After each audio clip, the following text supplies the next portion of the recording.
博士，今日星期六，係週末奇談繼續。係疫情中嘅星期六，冇影響啊！我哋係咯正常，只不過搬下個位啫。靜靜地。係好啊！照常食嘢，照常運作。今日有咩？但就其他人就影響好大啦。係咯。係，我哋今日有啲咩？走翻嚟我哋自己嘅私人茶室。係。私人茶室咁啊。都係咯，唯有係咁咯，嗬，唔好四圍去咯。我哋冇犯限聚令喎。係。因為長者有個人照顧我。係。咁啊，另外有一個咁啊，即係完全要合法。我哋做嘢一定要合法。唔合法咧，你講乜都冇用。係。一個遊戲規則係咁。都要嘅，都要嘅。唔係嗰個基本步嚟嘅，你個社會點樣管治咧？政策錯唔錯，對唔對？嗰另外一件事啦，嗰下就係。好咁啊！我哋週末奇談今日係有啲咩咁奇嘅？又係新上次有嗰啲咩仔啊？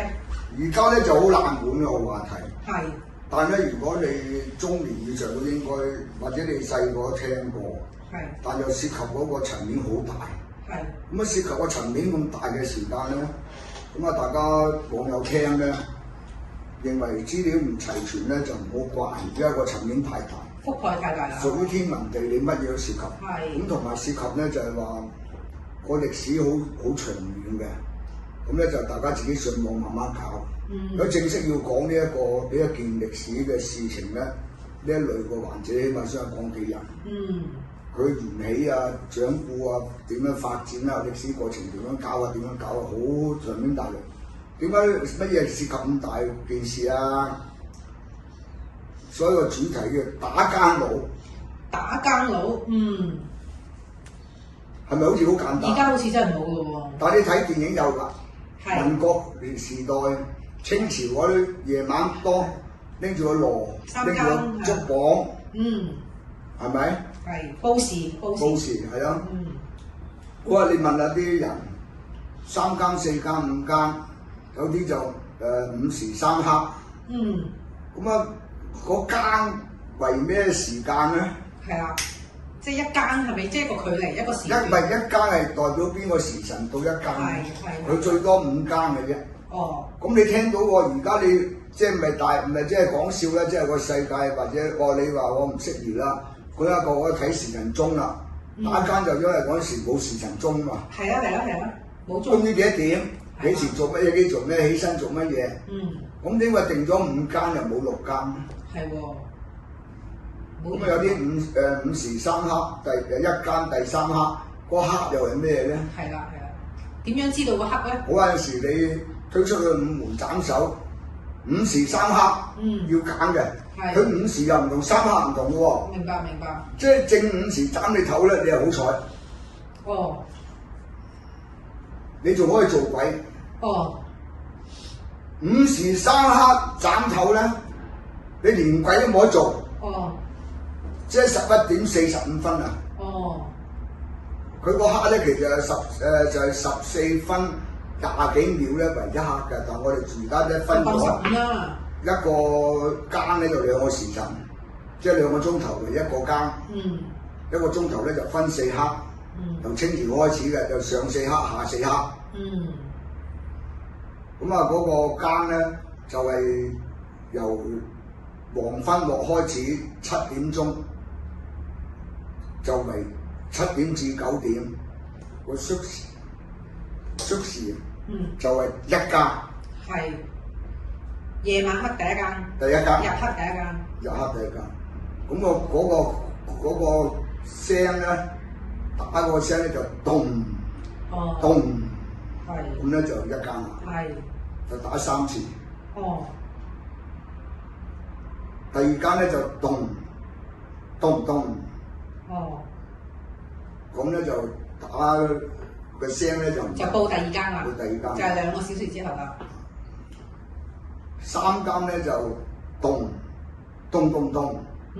打3次，即係13000塊。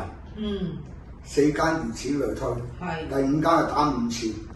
咁你就聽到而家係咩時啦？咩時辰啊？去到5更咧就係半夜人時。3至5嘅。如果佢打5更2個鐘頭，即係10個鐘頭嘅喎，呢個工作。唔係，佢打咗1次就算㗎啦。哦，咁報㗎。咗時算。即係夜晚報一次就算㗎。報一次，咁你就係每2個鐘頭人次。咁有啲又可以方便啲人嘅，咁佢一個嗰個時辰佢會分3次報嘅，咁佢打埋幾多克嗰啲就咁佢呢個打更佬點知道佢打得準咧？佢又冇標喎。有，我哋有個銅滴漏噶嘛。哦，即係佢係打有個一個，有個滴漏喺嗰啲街頭間尾擺喺度。即係沙漏嗰啲咁樣。係啊，個沙漏咁啊，佢係有啲浮上嚟睇到時辰，有啲沉落去嘅。哦。一升一降係兩種唔同，即係佢就一浮一沉。倚靠呢個去。有啲箭嘴指上嚟嘅點鐘，落去嘅點鐘，一個沉一個升，兩種結構唔同嘅。係。咁同埋啲日晷咧。日晷就我都有見過，有啲喺一個大嘅廣場，咁你見到有個日晷。咁但係打更佬咧，就係由我哋漢朝開始，先秦漢朝開始。嗯。係巫師先打造入去。哦。巫師啊。嗯。點解咧？呢個牽涉到係佢一路打界一間咧，又叫你小心煙火啊，小心門戶啊，又叫你起身做嘢啊，又注乜嘅，有佢好多嘅口號嘅，跟住每個間嚟嗌嘅。到清朝後邊咧就改咗2個人，一個揸鑼，個鑼咧就係走火警、走警報，或者有賊入嚟啊，而家你新界都有打鑼。打起嗰個鑼咁敲啲人咪出嚟咯。嗯，明白。好啦，呢個以前喺度太遠咧，我哋唔講啦。佢哋咧點解要做巫師咧？佢涉及好多人嗰啲有個午間之後啲鬼啊收工。哦。以前香港好多嘛，又鬼上身，又剩又。即係夜晚就鬼嘅世界。又有啲夜遊人。係。又要叫你嗰啲咧各就各位。哦。翻原位啦，天光啦，唔該你翻去啦。嗰啲大戲咧有鬼嗰啲，哎呀公子，我係時候要走啦嗰啲鬼。所以正式嗰啲打更佬咧，有符咒有法器喺身嘅。哦，明白。知唔知啊？唔係普通人做嘅。嗯。你咪話你普通打好啦，同埋佢一定識啲武功嘅。因為你見啲賊仔偷嘢，你要捉人啊嘛。哦。要兼埋保安嘅工作，兼埋保安嘅工作，辛苦啊！兼埋。咁而家你嗰大陸管理處原嗰啲其實就看更。係。你明唔明啊？叫看更。咁嚟到香港我哋唔講睇啲地方啦，即係個風俗都唔同。而家中國咧，農村都有啲嘅，就唔多喺廣西無緣嗰邊，有四川嗰啲落後嘅地方都有。係。但係以前喺香港1950年之前咧，有嗰個更練團嘅。哦。因為警察力量唔夠啊嘛。即係等於國內嗰啲公安唔夠，咪整啲城管咯。即係都係巡邏嘅，都係巡邏。佢而家就唔係警察部管嘅。就係民政部管嘅嗰啲更練團。有登記有成。佢係政府民政局管。但唔係政府出糧嘅喎。哦。咁啲糧邊個出咧？係市民。好似中環嗰陣時最多㗎啦，中環、上環、西環、下環4環嘅更練團。喺4個環，香港、港島。咁咧就係由嗰啲商戶，總之啲開鋪頭嘅人，就每個俾3蚊雞。就負責支呢啲更練團嘅費。但佢又係民政局管，民政局就唔出糧，就由你哋嗰啲鋪頭出糧收集咗呢啲，由佢哋支付3蚊1個月。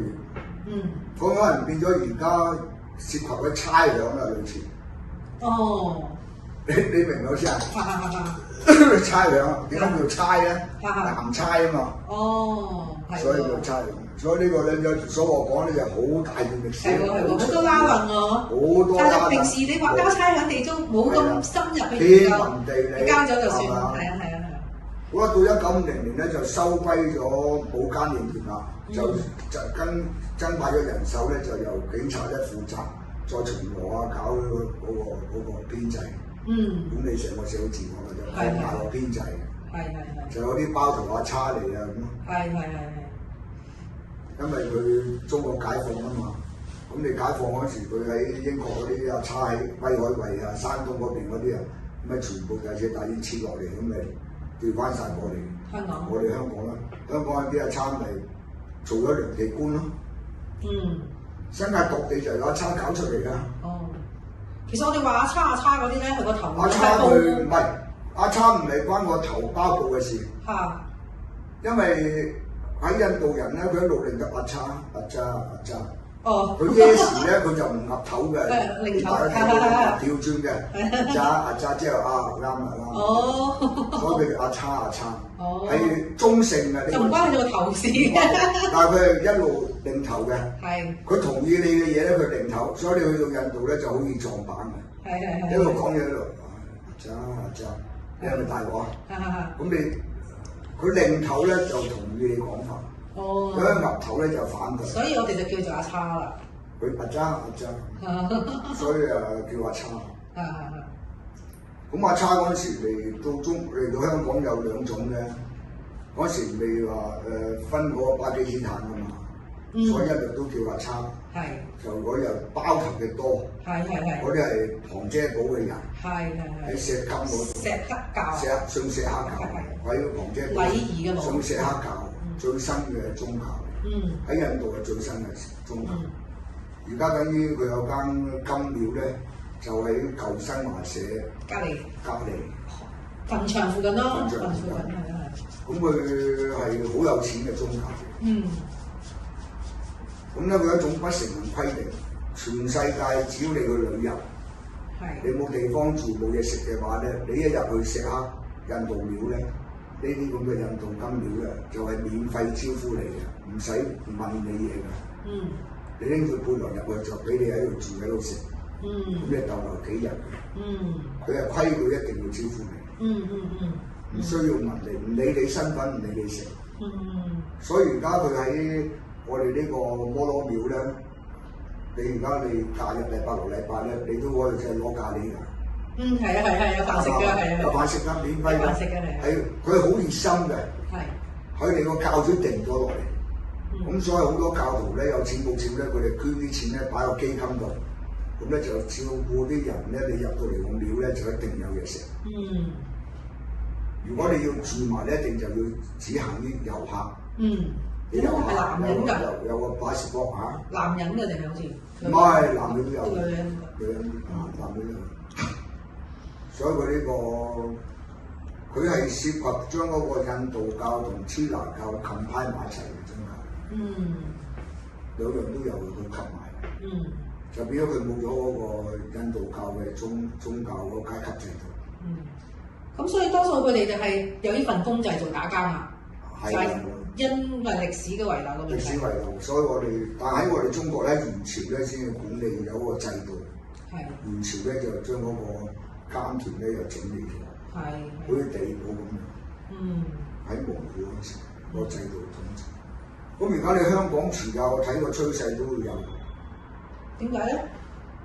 因為你而家你大家你見大陸有嗰啲街道所長啊嘛，街道管理委員會噶嘛。咁咧你哋有嗰啲支部書記噶嘛。所以佢哋嘅管理咧就同你香港唔同㗎。所以你喺中國清零咧，佢做到嘅。你香港做唔到㗎嘛？你冇嗰個組織啊。譬如話你呢座大廈有幾多伙人，咁由幾多樓到幾多樓咧，就有個支部書記，咁咧就你負責管，一路一層層落到基層。咁我相信而家呢次香港整一整，佢搞得兩搞咧，佢會透過個封城運動咧，搞呢個街道委員會落嚟啊。咁啊可以全面管治啦。咁你所有人嘅生活起居啊、人物啊各方面咧，佢全部了如指掌。了如指掌啱唔啱？一條街嘅人識晒，熟曬，知你做乜。全部同你登記晒、整好晒、整理晒，有系統。而家你係喺人民入境事務處有資料啫嘛。但係冇分出嚟，係一條街條街管理晒。佢將來會組織啲居民委員會啊。等以前嗰啲，而家你啲大廈往業主法團都有啊。係啊，大半一棟大廈。一等大你都未必咁微細啦。係啊。同埋你冇帶有嗰個政治色彩咯。係啊。將來就我相信會有。係。呢個係一個趨勢。呢個趨勢，咁你話好與唔好咧，就我哋唔評價。咁當然啦，你喺嗰啲又話咩人權咩人主，佢梗係唔好啦。但喺嗰個統治階層嚟講，佢劇情需要嘅。係。佢全部都知道晒。仲要控制啊嘛。係。有咩三個人入嚟啊？咁你去嗰個地方度登記咯。我琴日有個親戚嚟咗，咁啊報，等以前香港以前國內啲報紙牌都上。係啊。有外國人嚟咗，係啊，即刻全個村都知嘅，係啊，啱啊，知道嘛？咁啊，睇個走勢應該會有呢種味道。好啦，咁你話有啲外國投資者唔啱嘅要離開，咁佢又唔阻止你離開。呢個絕對好有制度自信㗎，中國4個自信啊嘛，理論自信、文化自信、制度自信。全部自信㗎，所以你哋要接受。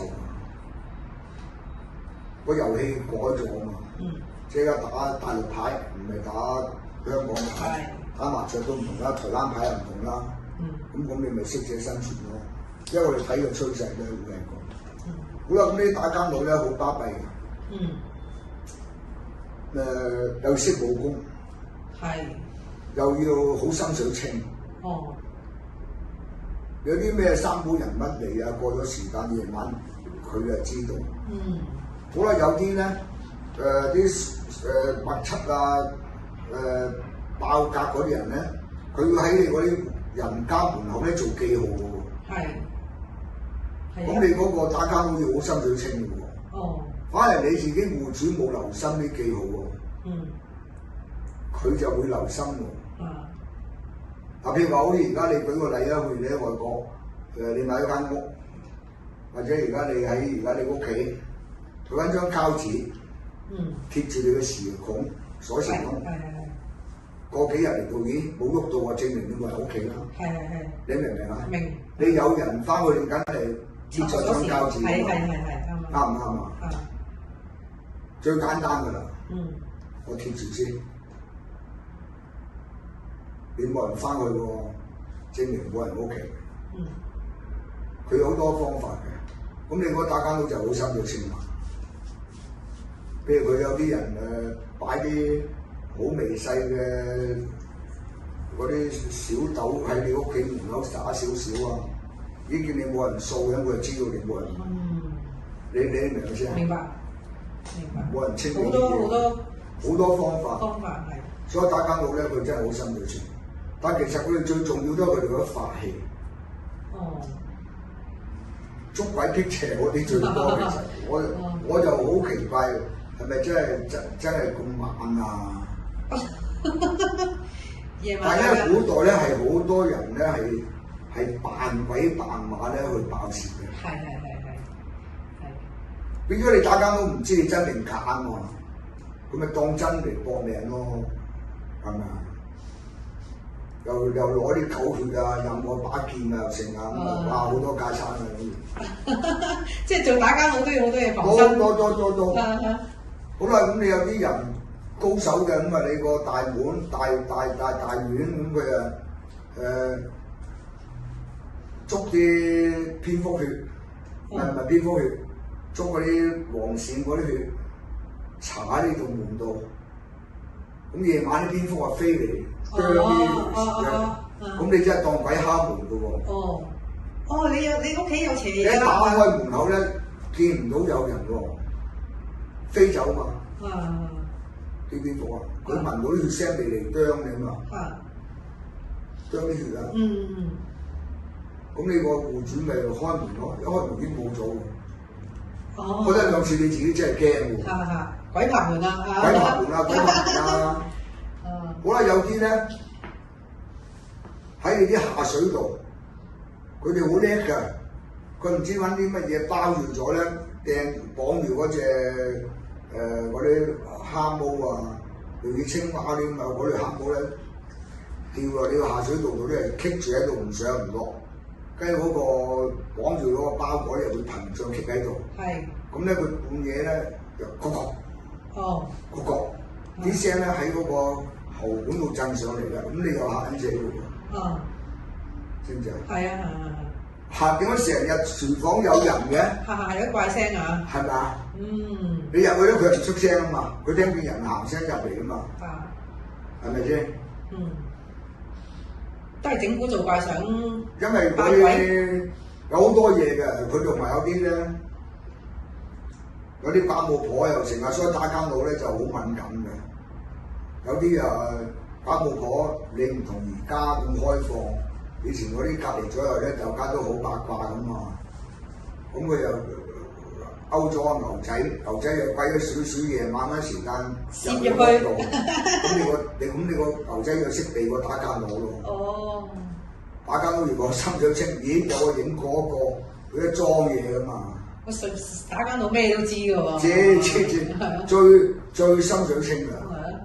你邊個人家幾時翻嚟，幾時食緊棉花酒啊？邊個大笑搞乜嘢咁？佢係咪好心水清啊？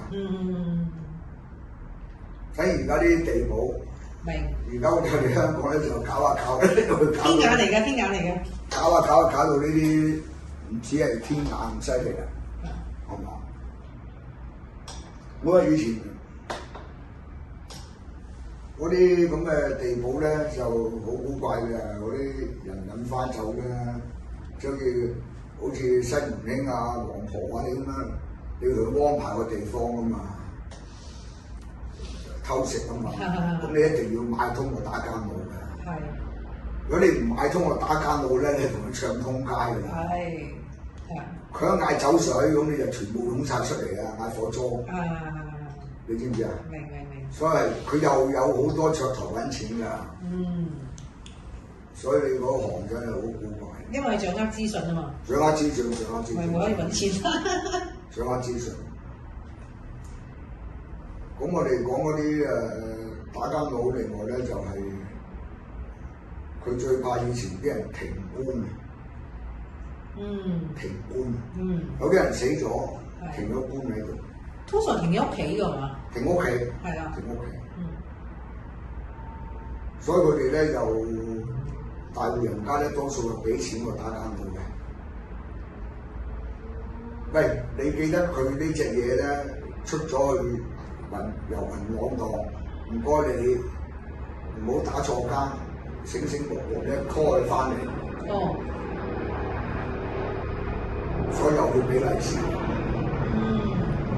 好啦，曾經喺我哋中國咧有幾次大嘅暴動咧，係打更佬打錯更咧，係免咗嗰個危險嗰個。哦。係啊。解除危機。解除咗危機啦，打早咗。哦，咁變咗信號錯咗，報錯字，喺度嗰班友咧就提早進攻咁樣出事，搞歪晒啲嘢。你上網 search 到㗎，有幾次呢啲咁嘅，就因為報錯事。嗰個報時係好重要㗎。第一間7點至9點，第二間9點至11點，第三間咧就11點至到1點。係。1點鐘到3點嗰時咧就雞啼啦。咁打更就嗌個口號，叫佢起身間鐘啦，即係咁。哦。嗰時未到5更4更。係。好，一到5更咧就3點至就天地嗰個嗰個陰陽交替啊。嗰個5更，嗰個壬時。咁啊〜壬時咧就係你起咗身之後咧就上朝啦嘛。上朝㗎啦，皇帝咪壬時起身咯。係。上朝㗎啦。係。好早上朝㗎，跟住食飯啊，食早飯啊。咁佢因為佢嗰個陰陽日月交替咧，晝夜交替咧，所以最好修行嘅時間練功咧就3至5點嘅。即係最早嘅早上。佢啱啱佢個太陽出嚟之後，個地球咧放氣升起啊。夜晚落山咧，佢就吸咗啲地氣沉咗落嚟，啲污濁嘅氣啊，吸入咗去，跟住再升起放出嚟，就由嗰啲樹嗰度透出嚟。所以啲植物斬咗就好大鑊㗎。佢由嗰樹喺地下嗰種地氣咧，跟住樹一路咁樣散出嚟嗰種波長、嗰種氣場。但呢種氣場嘅波長咧就係右旋嘅，係右旋嘅，就咁樣行嘅。嗰個叫 W， 同世間普通一樣。但係喺海面呢個呼吸系統咧，就散出嚟呢種咁嘅呼吸嘅 energy 咧，就係左旋。左旋咧就一個圈一個圈咁樣彈出嚟。嗰個係屬於標波段，但呢個左旋咧就可以出到去太陽系嘅。而家我哋瑞士儀器就用行緊個標波或者你講打間可以講到咁遠㗎，你明唔明啊？即係時間嘅問題，好緊要，時空嘅問題好緊要。我點解先話我哋講午時三刻出去斬手咁大鑊咧？係咯，就11:45。即係唔吉利呢啲時間，斬都斬得唔吉利。午時正就吉利啲。三刻，午時三即係你中午11點鐘就係踏入午時啦。係啊。三刻即係3個骨。係即係45分。一個骨咧就15分鐘，即係45啦。係啦。嗰時斬你頭咧，因為嗰時係正陽最犀利嘅火。係。咁你一斬你頭咧，佢斷氣咧。魂魄都散晒嘅，連鬼都冇得做。即係陰都冇啊，陰嘢都冇。鬼都冇得做啊。咁嘅，所以要午時三刻。咁重罰㗎。如果你午時前後嗰啲咧，就係輕㗎啦，即係俾你做鬼。